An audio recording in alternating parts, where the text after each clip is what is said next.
Hello welcome back to स्वागत है दोस्तों। आज हम फिर से लेकर आ चुके हैं BA part 3 exam political science paper first के लिए जो राजनीतिक विचार का पेपर होने वाला है। और पेपर सेकंड के लिए भी हम जल्दी वीडियोस लेकर आने वाले हैं। चैनल को सब्सक्राइब आपको कर लेना है, कर लिया है तो बहुत बहुत धन्यवाद। इस वीडियो को लाइक कर दीजिएगा। और ये वीडियो लगभग अंतिम होने वाला है क्योंकि पेपर फर्स्ट के लिए हमने लगभग क्वेश्चन कर लिए हैं और इनसे ज़्यादा जितने मैंने कराए इससे बाहर आपके लिए एक भी प्रश्न जाने वाला नहीं है। ठीक है, तो अब लास्ट वीडियो ये है और इसमें हम करने वाले हॉब्स, लॉक और रूसो का जो तुलनात्मक अध्ययन उनकी जो विचारधारा हैं, उनके जो दर्शन है, उनका जो अलग अलग उनके हिसाब से मतलब तुलना करने वाले हैं तीनों के अंदर।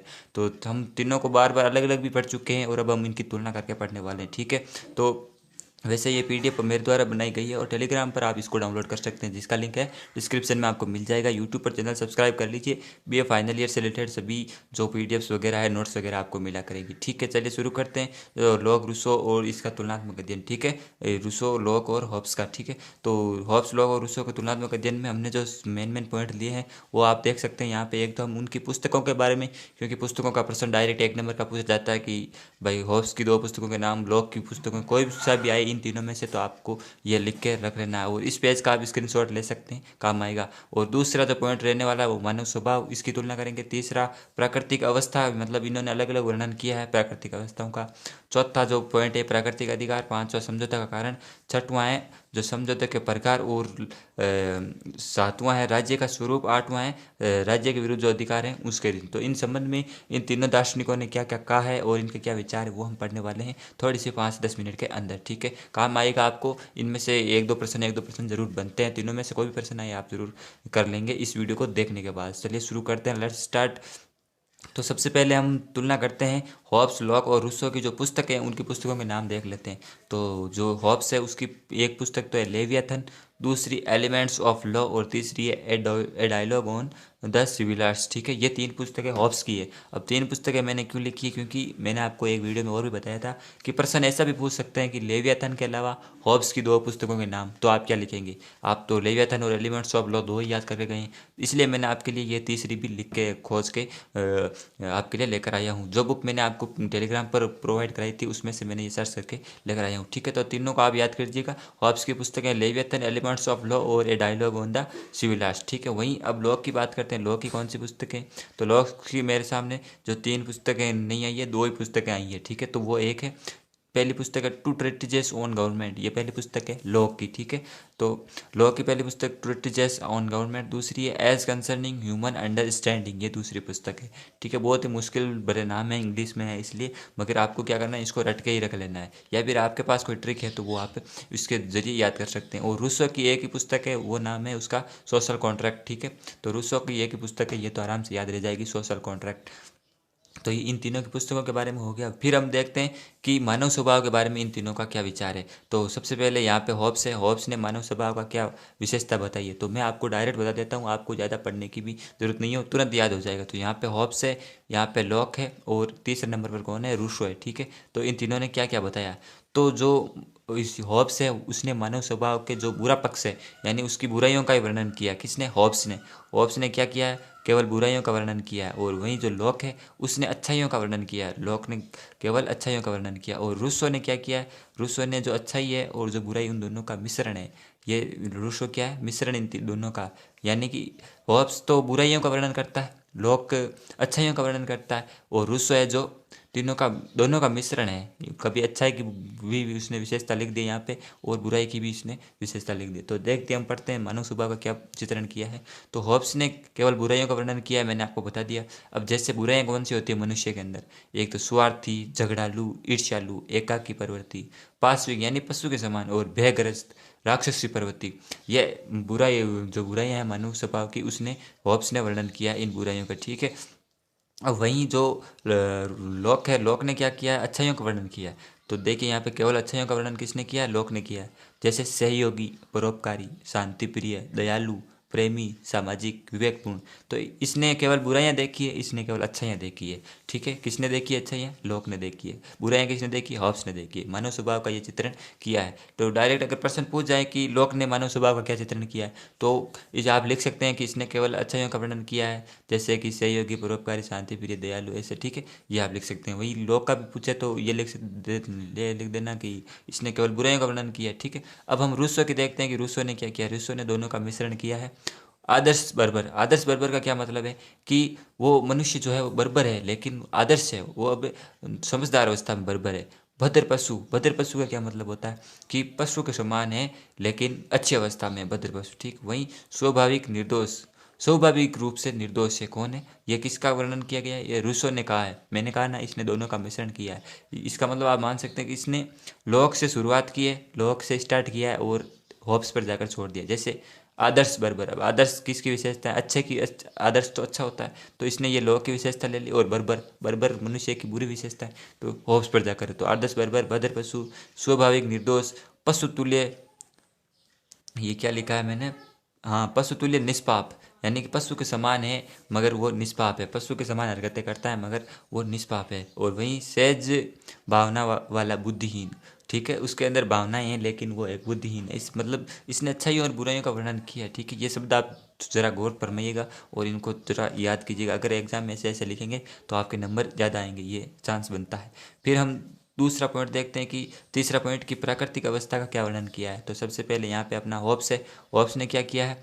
तो होप्स ने बुराइयों का वर्णन किया। तो अराजकता की स्थिति, प्राकृतिक अवस्था की बात कर रहा हूँ। तो होप्स ने कहा है कि मनुष्य के समय, उस समय अराजकता की स्थिति थी, संघर्ष की स्थिति, युद्ध की, जिसकी लाठी उसकी भैंस, ये वाली बात थी कि जो शक्तिशाली है, शक्ति का बोलबाला था। और मत्स्य न्याय, मत्स्य न्याय का मतलब होता है कि जो मान लीजिए समुद्र के अंदर जो बड़ी मछली है वो छोटी मछलियों को खा जाती है, उसको क्या कहते हैं? मत्स्य न्याय कहते हैं। तो उसने कहा है कि जो शक्ति का बोलबाला था उस समय, और अराजकता की स्थिति थी, संघर्ष का, युद्ध का, और ऐसी अवस्थाएं थी, जिसकी लाठी उसकी भैंस, जिसके पास शक्ति है उसी का राज चलता था। ये किसने कहा? ये होप्स ने कहा। अब वहीं हम बात करते हैं लोक की। लोक ने क्या कहा है प्राकृतिक अवस्था के बारे में?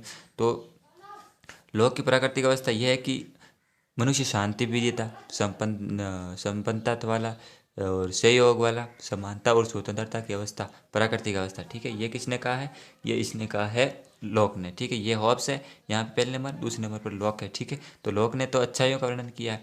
और फिर हम रूसो की बात करते हैं। तो रूसो ने क्या कहा है कि उत्कृष्ट जंगली अवस्था, उत्कृष्ट जंगली अवस्था में था मनुष्य प्राकृतिक अवस्था में, लेकिन उत्कृष्ट अवस्था थी वो जंगलों की, जंगली अवस्था की उत्कृष्ट सबसे बड़ी अवस्था थी।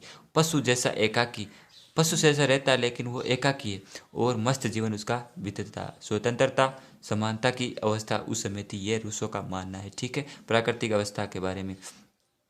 तो होब्स ने क्या मानना है? बुराइयों का अराजकता थी, संघर्ष था, युद्ध था, उस ऐसी स्थिति थी जिसकी शक्ति मतलब मत्स्य न्याय वाली स्थिति थी। और वहीं लोक ने कहा है कि शांति, संपत्ता और सहयोग और संपत्ता, स्वतंत्रता की अवस्था थी प्राकृतिक अवस्था। ठीक है, और वहीं रूसो ने उत्कृष्ट जंगली अवस्था बताया है, मत्स्य जीवन, मस्त जीवन जैसे ऐसी कुछ विशेषताएं प्राकृतिक अवस्था का चित्रण किया है। वहीं हम आगे देखते हैं प्राकृतिक अधिकार, यानी कि ये भी पूछा जाता है कि होब्स के अनुसार मनुष्य के प्राकृतिक अधिकार कौन से हैं। तो ये हॉब्स के अधिकार केवल आत्मरक्षा का अधिकार मनुष्य को प्राप्त है। ठीक है, और वहीं जो लॉक ने 3 अधिकार दिए हैं, जीवन, स्वतंत्रता और संपत्ति का अधिकार। ठीक है, तो हॉब्स ने 3 दिए हैं और लॉक ने हॉब्स ने एक ही अधिकार दिया, आत्मरक्षा का अधिकार, और लॉक ने 3 अधिकार दिए हैं। और वहीं रूसो की बात करते हैं तो रूसो ने कोई भी अधिकार नहीं दिया है प्राकृतिक अधिकार। ठीक है, प्राकृतिक अधिकारी की बात कर रहा हूँ मैं। तो ये जो लॉक का अधिकार है वो आपको याद रखना है, प्रश्न इससे भी बनता है। वहीं अगला जो पॉइंट है वो है समझौते का कारण, कि इस मनुष्य ने, जो प्राकृतिक अवस्था में मनुष्य था, तो उसने राज्य से समझौता क्यों? समझौता किससे किया? राज्य से। तो होब्स के अनुसार मनुष्य के समझौते का कारण है कि अराजकता की जो स्थिति बन गई थी उससे छुटकारा पाने के लिए उसने राज्य से समझौता कर लिया।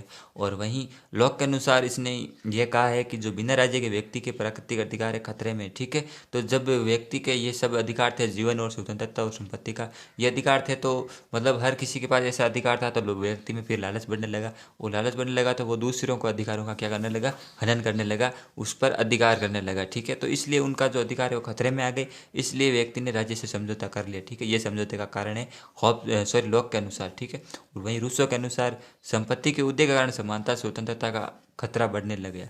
तो जो लॉक है और उससे उसमें समान लगभग समझौते का कारण है कि संपत्ति का उदय होने लगा। तो जैसे जैसे अधिकार बढ़ने लगे, लोगों में क्षेत्र बढ़ने लगा, तो लोगों के पास संपत्ति होने लगी, और संपत्ति होने लगी तो फिर लोगों को एक दूसरे पर आक्रमण करने लग गए और कब्जा करने लग गए। तो इस प्रकार संपत्ति का जैसे उदय होगा तो समानता और स्वतंत्रता का खतरा हो गया, यानी कि फिर वही युद्ध वाली स्थिति होने लग गई। तो इसलिए उन्होंने राज्य से समझौता कर लिया। किसके अनुसार? रूसो के अनुसार।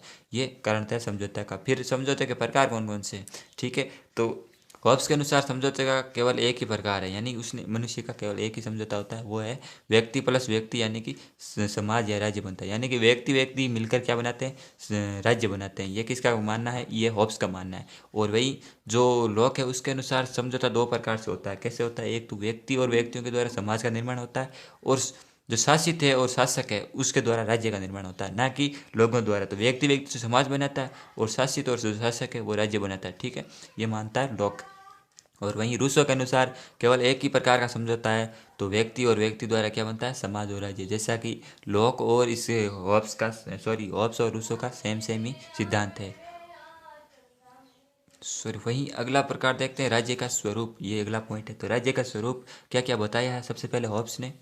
तो हॉब्स ने जो राज्य के स्वरूप बताया वो बताया निरंकुश राजतंत्र। ठीक है, तो राजतंत्र का समर्थन है हॉब्स। इसके अनुसार जो राजा है वही राज्य का शासन होगा, और उस पर किसी भी प्रकार कोई भी अंकुश नहीं लगाया जा सकता, ऐसा हॉब्स का मानना। वही जो लॉक है उसने क्या किया कि मर्यादित राजतंत्र, यानी होगा तो राजतंत्र ही मगर मर्यादित होगा, सीमित राजतंत्र होगा, और प्रतिनिधित्वात्मक लोकतंत्र होगा। सीमित राजतंत्र का मतलब ये होता है कि राजतंत्र होगा मगर उसके अधिकार कंट्रोल में रहेंगे, जनता उसके मतलब प्रतिनिधित्वात्मक लोकतंत्र बताया ना, तो यहाँ पर जनता के प्रतिनिधि रहने वाले हैं। इसलिए जो राजतंत्र है, राजा की जो शक्तियाँ हैं वो सीमित कर दी गई है इससे लॉक के द्वारा। ठीक है, ये लॉक्स का मानना है, लॉक का। और यही हॉब्स ने केवल निरंकुश राजतंत्र का समर्थन किया है। वहीं रूसो का क्या मानना है कि प्रत्यक्ष प्रजातंत्र। तो रूसो ने प्रत्यक्ष प्रजातंत्र का समर्थन किया, जैसे अभी हमारे पास चल रहा है कि डायरेक्ट जनता का शासन होगा और राजा कोई भी नहीं होगा, और सामान्य इच्छा पर आधारित। सामान्य इच्छा वगैरह ये काफ़ी इंपॉर्टेंट प्रश्न है, अगर आपने पिछले वीडियोज नहीं देखे हैं तो आपको समझ में नहीं आएगा। सामान्य इच्छा पर आधारित है, सामान्य इच्छा की परिभाषा भी मैंने उसमें दे दी है। ठीक है, तो ये रूसो के अनुसार प्रत्यक्ष प्रजातंत्र होना चाहिए राज्य के अंदर। फिर वहीं अगला जो पॉइंट बात करते हैं कि राज्य के विरुद्ध अधिकार किस किसने क्या अधिकार दिया है, तो यहाँ पे हॉब्स की बात करते हैं। तो हॉब्स ने केवल एक अधिकार दिया राज्य के विरुद्ध। ठीक है, प्राकृतिक अधिकार अलग है, जैसा कि मैंने आपको ऊपर पढ़ाया। प्राकृतिक अधिकार जो व्यक्ति को जन्म से प्राप्त होते हैं, तो हॉब्स ने आत्मरक्षा का अधिकार दिया। और यहाँ पे जो राज्य के विरुद्ध अधिकार कौन सा दिया है, तो केवल आत्मरक्षा का, कि राज्य अगर कोई अधिकार हनन करे तो व्यक्ति को केवल अपनी आत्मरक्षा करने का अधिकार प्राप्त है। इसके अलावा हॉब्स ने कोई भी अधिकार नहीं दिया है व्यक्तियों को। उसके बाद जो लॉक है, लॉक ने तो जैसे वहाँ पे प्राकृतिक अधिकार 3 अधिकार बताए थे, तो यहाँ पे इसने 3 अधिकार और दिए हैं। तो जैसे प्रतिनिधित्वात्मक लोकतंत्र, ये तो मैंने ऊपर पढ़ा। तो प्राकृतिक अधिकारों की रक्षा का अधिकार है। तो जैसे प्राकृतिक अधिकार कौन से? संपत्ति स्वतंत्रता, और एक अधिकार कौन सा है? समानता का। ठीक है, ये 3 प्राकृतिक अधिकार लॉक ने बताए हैं। लॉक ने 3 प्राकृतिक अधिकार बताए, तो इन तीनों अधिकारों की रक्षा का अधिकार है राज्य के विरुद्ध। राज्य अगर इनका हनन करता है तो व्यक्ति है विरोध कर सकता है। ये लॉक ने अधिकार दिए हैं व्यक्ति को। और रूसो ने कोई भी अधिकार नहीं दिया है राज्य के विरुद्ध, यानी जैसा राज्य चाहेगा वैसा राज्य करेगा, अगर हनन कर लेता है तो कर लेता है, ऐसा रूसो का मानना है। ठीक है, तो यह हो गया था हमारा हॉब्स, लॉक और रूसो का जो है तुलनात्मक अध्ययन, और इससे आपके बहुत सारे प्रश्न हल होने वाले हैं। अच्छा लगा होगा आपको। अगर अच्छा लगा है तो लाइक कीजिएगा दोस्तों, मैं आपके लिए इतनी मेहनत कर रहा हूँ और लाइक बहुत ही कम आते हैं, तो लाइक प्लीज़ कीजिएगा और मेरा हौसला बढ़ाइएगा, ताकि मैं आपके लिए ऐसे ऐसे इंपॉर्टेंट प्रश्न ऐसे लिख के और नोट्स वगैरह बना के आपके लिए उपलब्ध करा सकूँ। बहुत मेहनत लगती है, खुद पढ़ना पड़ता है, फिर आपको पढ़ाना पड़ता है, और पीडीएफ वगैरह में तो बहुत ज़्यादा टाइम लग जाता है। तो इसलिए कृपया लाइक कीजिएगा, सब्सक्राइब कीजिए, नहीं कीजिए आपकी मर्जी है, बाकी लाइक करके हौसला जरूर बढ़ाइए। तो मिलते हैं फिर नेक्स्ट वीडियो में। टेलीग्राम से पीडीएफ जरूर डाउनलोड करने का, एग्जाम से पहले एक बार जरूर देख के जाना। जय हिंद, जय भारत।